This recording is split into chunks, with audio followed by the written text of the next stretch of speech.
Of course they are. I mean, you know who invented carbon tax? It was Enron. Enron was going to be really big in carbon taxation and carbon credits and stuff. It is Enron economics, and these are scary times.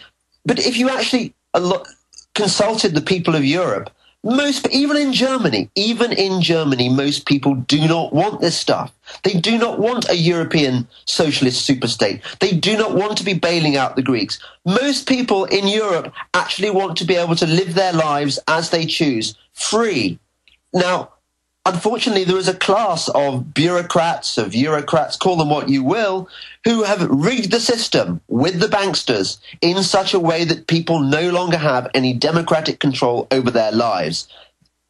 The Green movement has been very much part of that. These are the watermelons. They are using environmentalism as an excuse to create new structures, to impose new taxes, new transnational regulations like the one that Gibson Guitars got done for the other day in America. They were prosecuted under this ridiculous law which says that even if you infringe environmental laws made in India, then you are liable for imprisonment. No. This is the new global database. A guy shot a deer in the state and didn't buy the right stamp for it. So now it says he's globally banned from hunting anywhere. And now they're saying we're under foreign laws. But even in the India case, they're saying they didn't violate the law. This was value-added wood. It's not endangered. But they don't care. And expanding on that, here in Austin, I talked to some of the city people where they come in and turn the parking spaces the wrong way on 6th Street for bike lanes. And the bike riders get out in the highway, on major highways, on purpose, like it's theirs, and are very aggressive and hateful towards cars. It's like a cult, and I like bike riding. And they say, we're not going to have fuel in cars anymore, so you must ride bikes. Well, we're not set up in compact cities where you can even ride 5 miles to work. It will destroy our society. And Harry Reid says he's not worried about the Great Depression. He's tackling the issue of bike paths nationwide. So instead of fixing, listen, 20 years ago we had great roads in Texas. Everywhere I go, they're rotting. Interstate highways have potholes. It's like the roads are better in Mexico, James. I can't take it. They're wrecking my country.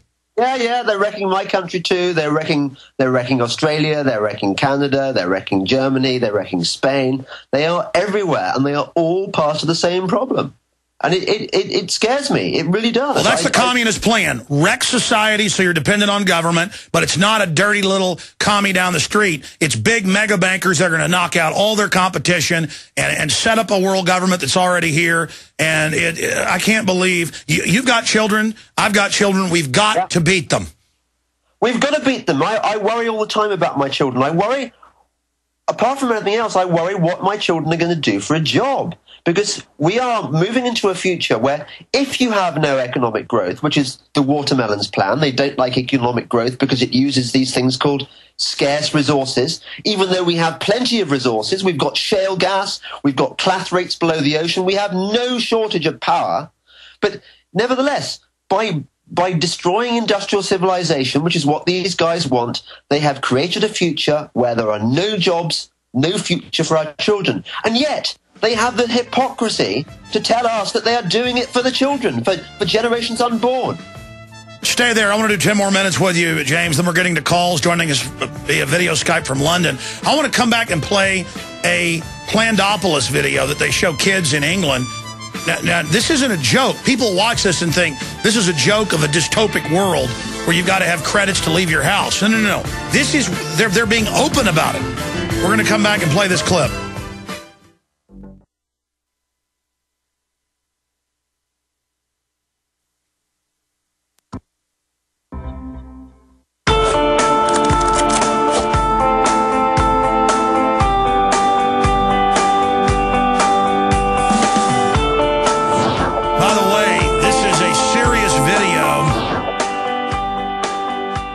Called the Planned-opolis, put out by the eco groups. Now, the version we were able to find on YouTube has somebody making comments on it with text about how it's really a tyranny. But it shows you this future world where you've got to get rations for meat, rations to travel, a total tyranny. Welcome to the planned world. This is what Club of Rome actually calls for. Here it is. Play part of it. Oh, hi. I'm so glad you're on time. I'm V. I'm looking forward to showing you around planned-opolis today. My husband works from home. He's a virtual engineer working on one of the city's desalination plants. He controls the robots who do all the important maintenance. I think he basically plays computer games for a living. You ready to go? Have you got your calorie card open on your smartphone? I registered your visit with Slick Travel Corp the other day, so they've allotted you a journey time to match mine. It makes so much sense, doesn't it? Switch off brain and go to work. With this many people around, I'm glad there's a mega computer in charge. We're so lucky. Our kids were allocated a school quite near my practice, so I can drop them off on the way. It saves on our calorie ration. Well, it won't be long until the little darlings get their career announcements. They've been working so hard, so I'm sure they'll get something good. Not that there's anything wrong with fixing carbon scrubbers for a living or anything. Are you hungry? Let's pop to the market as we're passing. Right, what's on the menu this month? No, not meat. It's not your birthday. The Global Food Council are doing a really good job of keeping food production going. I mean, you don't get the choice you used to, but we're better off than most. I think it's probably easiest to walk from here. You barely see a car in the city centre nowadays, unless you're rich. Okay, that's enough. They just aren't practical anymore. Now, you'd think this is a joke. This is not a joke. And this is exactly what they're calling for, the UN, a global food council. It's just amazing. James-delingpole, they've gone from denying this is their plan. Just 5 years ago, I have the clips. Al Gore would say, there's no plan for a carbon tax. He'd go, what? What are you saying? How dare you say this is a tax? You know, that fake angry thing he does. To now going, absolutely, taxes, pay me the money. I mean, these people are just so naked about what they're doing. Alex, I am gobsmacked. OMG is all I can say to that extraordinary clip. And you're right. Do you remember, was it Lisa Jackson who was talking about how we were all going to have our showers and our showers rationed? They call it smart growth. Smart growth is actually rationing, but in anyone else's book. We had the leader of our Green Party in Britain, Caroline Lucas, who was talking about putting Britain back on a war footing. And what she wanted was a return to the days when the government made our decisions for us about what we could eat, about all the healthy food, which is so, so good for us. No. The BBC actually had scientists on last year and said we all need ration cards that track our calories, what they were just saying right there. And now they admit, we're going to take your kids if they're overweight. We'll decide. If your kids are shy, we're going to take them. You know, there's all this other oppression, too. I mean, these are systematic tyrants.